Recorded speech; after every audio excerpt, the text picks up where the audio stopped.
కోప్పడి కానీ పాపం చేయకూడి సూర్యుడు అస్తమించే వరకు మీ కోపము నిలిచి ఉండకూడదు. ఎఫెసీయులకు రాసిన పత్రిక 4:26. కోపపడి కానీ పాపం చేయకూడి సూర్యుడు అస్తమించే వరకు మీ కోపం నిలిచి ఉండకూడదు. ఇది కొత్త వెలుగైన జీవితంలోని ఒక మంచి ప్రవర్తన, ఒక సత్తు ప్రవర్తన కలిగినటువంటి జీవితంలో కోపపడాలి కానీ పాపం చేయకూడదు. అంటే ఎలా అంటే కంట్రోలింగ్, దాని ఒక లిమిటేషన్ చేసుకోమంటున్నది. లిమిటేషన్ ఎంత అంటే సూర్యుడు అస్తమించేలోగా నీ కోపం ఏం చేసుకోవాలి, రిమూవ్ చేసుకోవాలి అంటే నీలో వాక్యం అనే వెలుగు రావాలి అన్నాడు.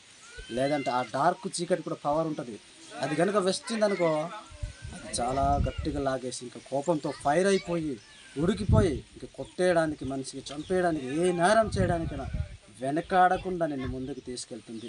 ఈ కోపం అనే ఏంటి వైరస్ లాంటివంటి ఒక ఎలాంటిదంటే ఒక వేడిని కలిగేసేటటువంటి ఒక వైరస్ అనమాట. ఇది కనుక నీలో వచ్చిందా, ఇది కనుక నీలో ఏర్పడిందా, ఏ మందుకు ఏ మెడిసిన్ తీసుకోవాలో ఆ మెడిసిన్ తీసుకుంటేనే నీ రోగం తగ్గుతుంది. సో రోగం ఒకటే, మెడిసిన్ వేరే తీసుకుంటే నీలో ఒక తెలియని రోగం, తెలియని వైరస్ నీలో ఎలాగైతే పుడుతుందో, నువ్వు ఎప్పుడైతే కోపాన్ని ఎక్కువసేపు ఉంచుకున్నట్లయితే నీ హృదయంలో అలాగ ఉండిపోయి కోపం, ఆవేశం, క్రోధం మండిపోయి అప్పటి నుంచి స్టార్ట్ అవుతుంది ఇంకా నీలోని కార్యాలు చేయడానికి అవకాశానికి, శాతానికి చోటు అయిపోతుంది. ఇంకా అందుకే కయ్యను నీ కోపం ఎలా అన్నాడు, సత్క్రియ చేసిన తలెత్తుకున్నావా అన్నాడు. సత్క్రియ చేసిన తలెత్తుకుంటావు కదా అన్నాడు.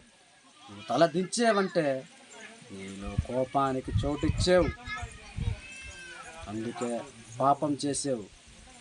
దేవునికి చోటియుడి, అపవాదిని ఎదిరించుడి, అప్పుడు వాడు మీ యొద్ద నుండి పారిపోవును.